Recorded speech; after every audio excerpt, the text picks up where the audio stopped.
Bien-aimés dans le Seigneur, bonjour. Nous sommes mardi 17 novembre 2020. Et par la grâce de Dieu, je suis encore là ce matin pour le partage de la parole. Nous sommes dans l'Ancien Testament, dans le Psaume 91, les versets 1 et 2 que je lis. Celui qui demeure sous l'abri du Très-Haut repose à l'ombre du Tout-Puissant. Je dis à l'Éternel, mon refuge et ma forteresse, mon Dieu en qui je me confie.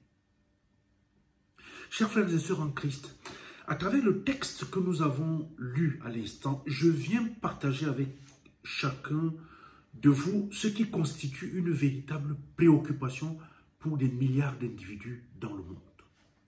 La sécurité. Comment se protéger? Comment protéger ses enfants et sa famille? Comment protéger ses biens personnels?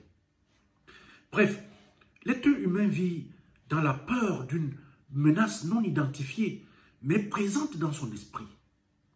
Certes, il y en a qui rétorquent, oh, ce sont des salades, qui bombent le torse. Et pourtant, qu'est-ce que l'on voit? Nous plaçons des barreaux à nos fenêtres. Nous plaçons des alarmes dans les voitures, des caméras vidéo cachées à l'extérieur des domiciles. Nous rangeons nos objets de valeur dans des coffres, soit à la maison, soit à la banque. Mais la question est de savoir comment protégeons-nous le bien le plus précieux que nous avons, notre vie spirituelle. Et c'est ici que le psalmiste intervient et indique le meilleur système de protection qui soit: s'abriter sous Dieu. La cachette qu'il mentionne dans le verset 1 est notre lieu secret, notre esprit. Qu'est-ce qui te préoccupe? Toi seul le sais. C'est donc considéré comme ton lieu secret.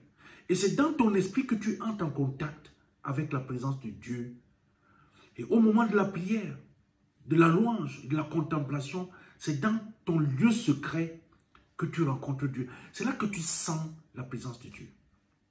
Être à l'ombre du Tout-Puissant, c'est être sous la protection de Dieu. Celui qui habite dans la cachette du Très-Haut, c'est-à-dire qui visite son lieu sacré, qui prie, qui loue, sent la présence de Dieu et parle avec lui.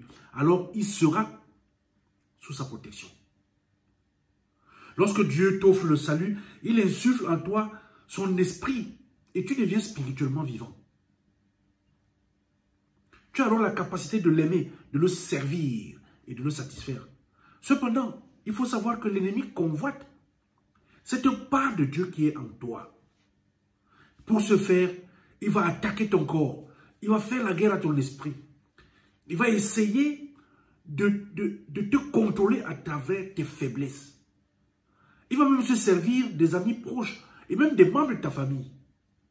Alors, attention, il est important pour toi, comme pour moi, de savoir ce qu'est le souffle de Dieu qui nous fait vivre.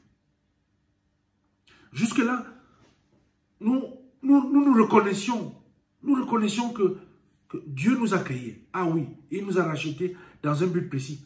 Mais nous serons toujours en insécurité parce que d'autres personnes vont tenter, sans relâche, d'insuffler en nous leur identité et leur programme. Et c'est dangereux. Lorsqu'une autre personne réussit à posséder les codes de ceux qui te protègent, car à partir de ce moment, il peut te contrôler et faire de toi ce qu'il veut. Alors comment te protéger? Vis chaque jour en étant pleinement conscient de la présence de Dieu. Le psalmiste a dit, à un autre moment, tu es pour moi un refuge, une tour forte en face de l'ennemi. Je voudrais séjourner éternellement dans ta tente, me réfugier à l'abri de tes ailes. Et ainsi protéger, l'ennemi ne peut toucher ni toi, ni tes biens. Le thème de prière de ce matin est le suivant.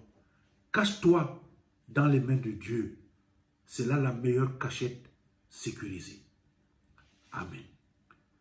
Éternel notre Dieu, Merci pour cette nouvelle journée de vie et merci de nous garder dans tes mains.